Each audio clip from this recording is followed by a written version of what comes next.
Hello, fifth grade. Today we want to start planning out our food sculpture sketches and what our projects are going to look like.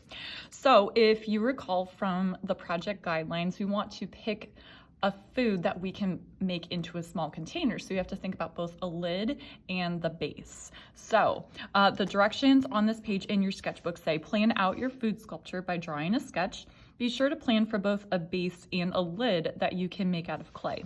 Your base will be made using coils and the lid will likely be made using a slab. So a slab is just going to be a flat sheet of clay. That's what we can use for the lid. Coils, we take small coils or like a snake-like shape for clay, and you gradually build those up in order to create the walls.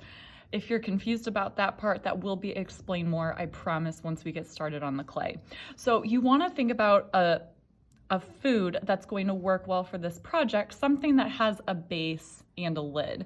So a couple suggestions that might work well. A cupcake would work really well, or a small cake, or some kind of sandwich, even a piece of pizza, just because that is a structure that's one piece that you can make into a lid and a base. So I want you to think about that. You can obviously be creative, but ultimately you're only going to have like one piece of food for this. You're not going to have many small ones.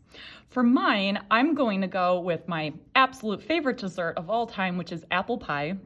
I love it so much that I actually have for many years asked for apple pie for my birthday instead of cake. It is like that. So for that, I think it's going to be relatively straightforward to make the base of the pie, the base of the container, and then the lid, obviously, into the top part of the pie.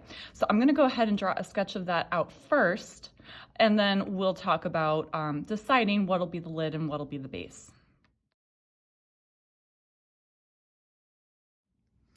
Okay, so I've sketched out my piece of pie. It's obviously a pretty tall piece of pie because I want this bottom to serve as the base. So I'm going to extend this a little bit more so that you can see how I'm showing this as two different pieces.